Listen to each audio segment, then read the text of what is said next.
नमस्ते प्रणाम। प्रयागराज में सोमवार को महाकुंभ का आगाज हो चुका है और जानकारी के मुताबिक पहले दिन 1.5 करोड़ लोगों ने संगम में स्नान किया है। प्रयागराज में हर 12 साल बाद लगने वाले कुंभ को महाकुंभ कहा जाता है। 144 साल वाला कुंभ कब होगा इसके बारे में दावा नहीं किया जा सकता है, क्योंकि पहला कुंभ कब लगा था इसकी कोई जानकारी नहीं मिलती है। अगर पहले कुंभ की जानकारी मिल पाए तभी 144 साल बाद वाले कुंभ की सही गणना की जा सकती है। हालांकि प्रयागराज में लगने वाले कुंभ 2025 को महाकुंभ माना जा सकता है। महाकुंभ की कुछ विशेष तिथियों पे किया गया स्नान शाही स्नान कहलाता है और सबसे पहले शाही स्नान साधु संतों द्वारा किया जाता है। महाकुंभ में सभी साधु और संत पवित्र जल में औपचारिक डुबकी लगाने के लिए एकत्र होते हैं। अन्य सभी तीर्थयात्री साधु संतों के बाद ही स्नान करते हैं। ऐसा माना जाता है कि कुंभ में शाही स्नान करने से व्यक्ति को इस जन्म के साथ ही पिछले जन्म के पापों से भी छुटकारा मिलता है। महाकुंभ में शाही स्नान करने के कुछ नियम होते हैं। गृहस्थ लोगों को नागा साधुओं के बाद ही स्नान करना चाहिए। महाकुंभ में स्नान करते समय 5 डुबकी लगाएं, तभी स्नान पूरा माना जाएगा। शाही स्नान के समय साबुन या शैम्पू का इस्तेमाल नहीं करना चाहिए, क्योंकि इससे पवित्र जल अशुद्ध हो सकता है। अनुमान है कि इस बार महाकुंभ में 40 करोड़ से अधिक श्रद्धालु पवित्र स्नान करेंगे। महाकुंभ के पहले दिन से प्रयागराज में श्रद्धालुओं की भारी भीड़ जुट रही है। हजारों श्रद्धालु त्रिवेणी संगम में पवित्र डुबकी लगा रहे हैं। सुरक्षा व्यवस्था चाक चौबंद रखने के मकसद से कुंभ नगरी के हर सेक्टर में पुलिस थाने बनाए गए हैं। साथ ही फायर ब्रिगेड की टीमें भी तैनात की गई है। कुंभ नगरी में कुल 56 अस्थायी थाने बने हैं। 37,000 पुलिसकर्मी तैनात किए गए हैं, जिन्हें हर तरफ की आपात स्थितियों से निपटने की ट्रेनिंग दी गई है। कुंभ मेले में भारी भीड़ के बीच किसी के खोने जैसी बातें आम हैं, लेकिन इसके लिए भी खास तैयारी की गई है। ऐसे में अगर आप भी महाकुंभ मेला 2025 की यात्रा की योजना बना रहे हैं तो उन तारीखों को चुन सकते हैं जब भीड़ कम हो। इस विशाल आध्यात्मिक समागम के दौरान प्रयागराज आने वाले यात्रियों के ठहरने के लिए उत्तर प्रदेश की यूपी सरकार ने विशेष तैयारियां किया है। प्रयागराज कुंभ मेला प्राधिकरण और उत्तर प्रदेश राज्य सरकार ने अपेक्षित 450 मिलियन यानी 45 करोड़ भक्तों को रहने और खाने पीने के लिए व्यापक तैयारियां किया है। योगी आदित्यनाथ के नेतृत्व वाली उत्तर प्रदेश सरकार ने त्रिवेणी संगम के पास कई अस्थायी तंबू शहरों का निर्माण कराया है, जिनमें से तीर्थ यात्रियों के लिए प्रीमियम टेंट और अस्थायी आश्रयों से लेकर शयन गृह तक के विकल्प हैं। महाकुंभ मेले में देश दुनिया भर के साधु संत आए हैं। सनातन धर्म में साधु संतों का काफी महत्व है। हालांकि महाकुंभ में आने वाले नागा साधु लोगों के लिए सबसे ज्यादा आकर्षण का केंद्र होते हैं। कुंभ की कल्पना नागा साधुओं के बिना नहीं की जा सकती है। नागा साधुओं की वेशभूषा और खान पान आम लोगों से बिल्कुल अलग होती है। हम आपको बताएंगे कि नागा साधु कैसे बनते हैं और कहाँ ये लोग रहते हैं। देखिए, नागा साधुओं की दुनिया बेहद रहस्यमयी होती है। सबसे खास बात है कि नागा साधु कपड़े नहीं धारण करते हैं। वह कड़कड़ाती ठंड में भी नग्न अवस्था में ही रहते हैं। वह शरीर पे धूनी या भस्म लगाकर घूमते हैं। नागा का मतलब होता है नग्न। नागा सन्यासी पूरा जीवन नग्न अवस्था में ही रहते हैं। वह अपने आप को भगवान का दूत मानते हैं। नागा सन्यासी बनने की प्रक्रिया बहुत लंबी और कठिन होती है। अखाड़ों द्वारा नागा सन्यासी बनाए जाते हैं। हर अखाड़े की अपनी मान्यता और परंपरा होती है और उसी के मुताबिक उनको दीक्षा दी जाती है। कई अखाड़ों में नागा साधुओं को भुट्टो के नाम से भी बुलाया जाता है। अखाड़े में शामिल होने के बाद इनको गुरु सेवा के साथ सभी छोटे काम करने के लिए दिए जाते हैं। नागा साधुओं का जीवन बेहद ही जटिल होता है। बताया जाता है कि किसी भी इंसान को नागा साधु बनने में 12 साल का लंबा समय लगता है। नागा साधु बनने के बाद वह गांव या शहर की भीड़ भाड़ भरी जिंदगी को त्याग देते हैं और रहने के लिए पहाड़ों पे जंगलों में चले जाते हैं। उनका ठिकाना उस जगह पे होता है जहां कोई भी न आता जाता हो। नागा साधु बनने की प्रक्रिया में 6 साल बेहद महत्वपूर्ण होते हैं। इस दौरान वह नागा साधु बनने के लिए जरूरी जानकारी हासिल करते हैं। इस अवधि में वह सिर्फ लंगोट पहनते हैं। वह कुंभ मेले में प्रण लेते हैं, जिसके बाद लंगोट को भी त्याग देते हैं और पूरा जीवन कपड़ा धारण नहीं करते हैं। नागा साधु बनने की प्रक्रिया की शुरुआत में सबसे पहले ब्रह्मचार्य की शिक्षा लेनी होती है। इसमें सफलता प्राप्त करने के बाद महापुरुष दीक्षा दी जाती है। इसके बाद जब वो पवित्र होता है, इस प्रक्रिया को पूरी करने के बाद वह अपना और अपने परिवार का पिंड दान करते हैं, जिसे बीजवान कहा जाता है। वह 17 पिंड दान करते हैं, जिसमें 16 अपने परिजनों का और 17वां खुद का पिंड दान होता है। अपना पिंड दान करने के बाद वह अपने आप को मृत समान घोषित करते हैं, जिसके बाद उनके पूर्व जन्म को समाप्त माना जाता है।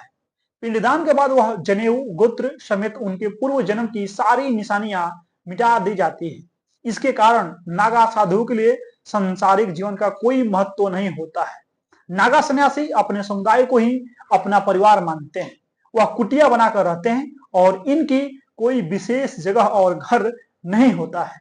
सबसे बड़ी बात यह है कि नागा साधु सोने के लिए बिस्तर का भी इस्तेमाल नहीं करते हैं। नागा साधु को एक दिन में सिर्फ 7 घरों से भिक्षा मांगने की इजाजत होती है। अगर उनको इन घरों में भिक्षा नहीं मिलती है तो उनको भूखा ही रहना पड़ता है। नागा सन्यासी दिन में सिर्फ एक बार ही भोजन करते हैं। नागा साधु हमेशा नग्न अवस्था में रहते हैं और युद्ध कला में पारंगत होते हैं। यह अलग अलग अखाड़ों में रहते हैं। जूना अखाड़ों में सबसे ज्यादा नागा सन्यासी रहते हैं। आदि गुरु शंकराचार्य ने अखाड़े में नागा साधु के रहने की परंपरा की शुरुआत की थी। बताया जाता है कि नागा साधुओं के पास रहस्यमयी शक्तियां होती है। वह कठोर तपस्या करने के बाद इन शक्तियों को हासिल करते हैं, लेकिन कहा जाता है कि वह कभी भी अपने इन शक्तियों का गलत इस्तेमाल नहीं करते हैं। वह अपनी शक्तियां से लोगों की समस्याओं का समाधान करते हैं। हिंदू धर्म में किसी भी इंसान की मौत के बाद उसके मृत शरीर को जलाने की मान्यता है, जो सदियों से चली आ रही है। लेकिन नागा साधुओं के शव को नहीं जलाया जाता है। नागा सन्यासियों का मृत्यु के बाद भू समाधि देकर अंतिम संस्कार किया जाता है। नागा साधुओं को सिद्ध योग की मुद्रा में बैठाकर भू समाधि दी जाती है। धार्मिक ग्रंथों में इस बात का जिक्र है कि 8वीं शताब्दी में सनातन धर्म की मान्यताओं और मंदिरों को खंडित किया जा रहा था। यह देखकर आदि गुरु शंकराचार्य ने 4 मठों की स्थापना की और वहीं से सनातन धर्म की रक्षा का दायित्व संभाला गया। इसके बाद आदि गुरु शंकराचार्य को लगा कि सनातन परंपराओं की रक्षा के लिए सिर्फ शास्त्र ही काफी नहीं है, शस्त्र की भी जरूरत है। तब उन्होंने अखाड़ा परंपरा की शुरुआत की। इसमें धर्म की रक्षा के लिए मर मिटने वाले सन्यासियों को प्रशिक्षण देनी शुरू की गई। नागा साधुओं को उन्हीं अखाड़ों का धर्म रक्षक माना जाता है। प्रयागराज महाकुंभ में सन्यासियों के जूना अखाड़े से जुड़ी बड़ी खबर सामने आई है। जूना अखाड़े में 13 साल की नाबालिग बच्ची को संन्यास की दीक्षा देने वाले महंत कौशल गिरी के खिलाफ कार्रवाई हुई है। जूना अखाड़े ने महंत कौशल गिरी को 7 साल के लिए अखाड़े से निष्कासित किया गया है। श्री पंच दशनाम जूना अखाड़े की महासभा ने सर्वसम्मति से 7 साल के लिए महंत कौशल गिरी को अखाड़े से निष्कासित किया है। जूना अखाड़े में बगैर बालिग हुए किसी बच्ची को संन्यास की दीक्षा नहीं दी जा सकती है। जूना अखाड़े में बालिग होने के बाद ही किसी महिला को संन्यास की दीक्षा दी जा सकती है। महंत कौशल गिरी को अखाड़े की परंपरा और नियम को तोड़ने पे महंत कौशल गिरी के खिलाफ कार्रवाई हुई है। जूना अखाड़े के प्रवक्ता महंत नारायण गिरी ने वीडियो जारी कर कार्रवाई की जानकारी दिया था।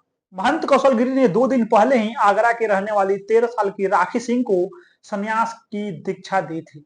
राखी सिंह आगरा के स्प्रिंग फील्ड स्कूल में 9वीं कक्षा की छात्र थी। उसके पिता आगरा में पेठे का कारोबार करते हैं। राखी सिंह का परिवार 26 दिसंबर को प्रयागराज महाकुंभ आया था। जानकारी के अनुसार दिनेश सिंह का परिवार श्री पंच दशनाम जूना अखाड़ा के महंत कौशल गिरी से कई सालों से जुड़ा हुआ है।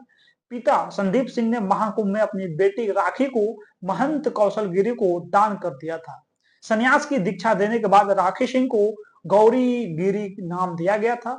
राखी उर्फ गौरी गिरी ने खुद ही साध्वी बनने की इच्छा जताई थी। वह महंत कौशल गिरी के साथ जुड़कर सनातन की सेवा करना चाहती थी। यह मामला सुर्खियों में आने के बाद जूना अखाड़े ने कौशल गिरी पे कार्रवाई किया है। भारतीय सनातन धर्म के वर्तमान स्वरूप की नींव आदि गुरु शंकराचार्य ने रखी थी। जब भारत की धन संपदा के लालच में तमाम आक्रमणकारी भारत आ रहे थे, तब शंकराचार्य ने सनातन धर्म की स्थापना के लिए कई कदम उठाए थे, जिनमें से एक था देश के 4 कोनों पे 4 पीठों का निर्माण करना। तभी उन्होंने अखाड़े बनाए और नागा साधु भी इनके हिस्से बने। इसके साथ ही मठों मंदिरों की संपत्ति को लूटने वालों और श्रद्धालुओं को सताने वालों का मुकाबला करने के लिए सशस्त्र शाखाओं के रूप में अखाड़ों की भी स्थापना किया गया। इन्हीं में से कुछ अखाड़ों में नागा साधु भी होते हैं। इन अखाड़ों में पुरुष नागा साधु की तरह महिला नागा साधु भी होती है। महिला नागा साधुओं का जीवन बेहद रहस्यमयी और कठिन होता है। इन्हें कई साल तक कठिन तप करना होता है, ब्रह्मचर्य का पालन करते हुए मुश्किल जीवन जीना पड़ता है। भारत जैसे विविधता भरे देश में साधु संतों की परंपरा प्राचीन और गहरी है। इसमें नागा साधु सबसे अधिक रहस्यमय और अनोखे माने जाते हैं। जहां पुरुष नागा साधु के बारे में काफी चर्चा होती है, वहीं महिला नागा साधु का जीवन समाज के लिए एक रहस्य है। इनका जीवन त्याग, तपस्या और शिव भक्ति का प्रतीक है। इस वीडियो में आगे हम महिला नागा साधु के जीवन के हर पहलू को विस्तार से समझेंगे। महिला नागा साधु, जिन्हें नागा सन्यासी या नागा सन्यासिनी कहा जाता है। हालांकि महिला नागा साधु का जीवन पुरुष नागा साधु से कहीं अधिक कठिन और चुनौतीपूर्ण होता है। महिला नागा साधु बनने की यात्रा कठिन और अनुशासन पूर्ण होती है। इसमें कई चरणों से गुजरना पड़ता है। महिला को सबसे पहले अपने परिवार, धन संपत्ति और व्यक्तिगत इच्छाओं को पूरी तरह त्यागना होता है। यह प्रक्रिया कठिन होती है क्योंकि इसमें उन्हें अपने पिछले जीवन से पूरी तरह अलग होना पड़ता है। महिला नागा साधु बनने के लिए किसी नागा अखाड़े जैसे जूना अखाड़ा, निरंजनी अखाड़ा के गुरु शरण में जाना पड़ता है। गुरु उनके जीवन का मार्गदर्शन करते हैं और यह तय करते हैं कि वे नागा साधु बनने के योग्य हैं या नहीं है। महिला नागा साधु बनने से पहले सिर के बाल पूरी तरह मुड़वा दिए जाते हैं। यह एक प्रतीकात्मक कदम है जो सांसारिकता और व्यक्तिगत सुंदरता के प्रति मोह को त्यागने का संकेत देता है। महिला नागा साधु बनने का सबसे महत्वपूर्ण चरण दीक्षा संस्कार होता है। यह एक पवित्र अनुष्ठान है जिसमें महिला को नागा साधु के रूप में स्वीकार किया जाता है। इस दौरान उन्हें अखाड़े के नियमों और सिद्धांतों का पालन करने की शपथ दिलाई जाती है।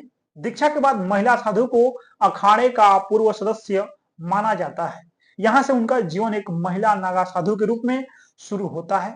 महिला नागा साधु का जीवन पूर्ण रूप से साधना और त्याग पे आधारित होता है। उनका हर दिन तपस्या, योग और ध्यान में व्यतीत होता है। महिला नागा साधु सुबह जल्दी उठती है और भगवान शिव की आराधना करती हैं। वे योग, परिणाम और ध्यान के माध्यम से अपने शरीर और मन को शुद्ध करते हैं। महिला नागा साधु साधारण भोजन करते हैं जो अक्सर भिक्षा मांगकर या अखाड़े में बनने वाले प्रसाद से प्राप्त होता है। उनके लिए भोजन सिर्फ शरीर को जीवित रखने का एक साधन है, न कि भोग का। महिला नागा साधु वस्त्र नहीं पहनते हैं और अपने शरीर को भस्म से ढकते हैं। यह उनके पूर्ण त्याग और शिव भक्ति का प्रतीक है। वे जंगलों, गुफाओं या अखाड़ों में रहते हैं। उनका जीवन साधना और ध्यान में बीतता है। वे सांसारिक सुख सुविधाओं और इच्छाओं से पूरी तरह मुक्त होती हैं। महिला नागा साधुओं का जीवन आसान नहीं होता है। उन्हें कई सामाजिक और व्यक्तिगत चुनौतियों का सामना करना पड़ता है।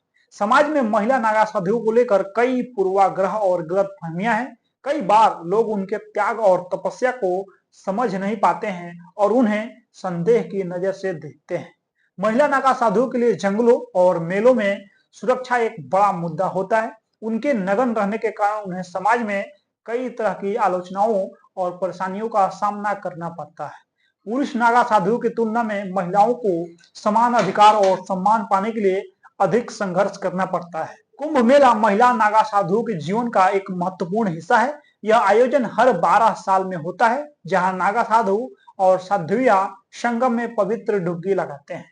कुंभ मेले में महिला नागा साधु अपने अखाड़े की परंपराओं का पालन करते हुए समाज के सामने अपने त्याग और तपस्या का प्रदर्शन करती है। महिला नागा साधु का मुख्य उद्देश्य आत्मा को शुद्ध करना और ईश्वर के करीब पहुंचना होता है। वे भगवान शिव की उपासना और भक्ति के माध्यम से समाज को धर्म और आध्यात्मिकता का संदेश देती है। महिला नागा साधु यह साबित करती हैं कि नारी भी कठिन साधना और त्याग के माध्यम से आध्यात्मिकता, स्पिरिचुअलिटी ऊंचाइयों को छू सकती है। महिला नागा साधु समाज को त्याग, तपस्या और आध्यात्मिकता का महत्व सिखाते हैं। उनका जीवन एक प्रेरणा है जो यह दिखाता है कि जीवन में भौतिक सुख सुविधाओं से बड़ा भी कुछ है। महिला नागा साधुओं का जीवन कठिनाई, त्याग और साहस का प्रतीक है। वे न केवल भगवान शिव की उपासना करते हैं बल्कि समाज को यह सिखाते हैं कि आत्मा की शुद्धता और सत्य की खोज के लिए पूर्ण समर्पण आवश्यक है। उनका जीवन प्रेरणादायक और अनुकरणीय है, जो हमें सिखाता है कि आध्यात्मिकता का मार्ग कठिन जरूर है, लेकिन इसे अपनाना हर किसी के लिए संभव है। यह वीडियो महिला नागा साधुओं के जीवन के रहस्यों और उनकी साधना की गहराई को समझने का प्रयास है। यह दर्शाता है कि त्याग और तपस्या से ही जीवन को सही मायने में समझा और जिया जा सकता है। बाकी इस वीडियो में आप लोग भी अपना प्रतिक्रिया दे दीजिए। मिलते हैं अगला वीडियो में। बहुत बहुत धन्यवाद।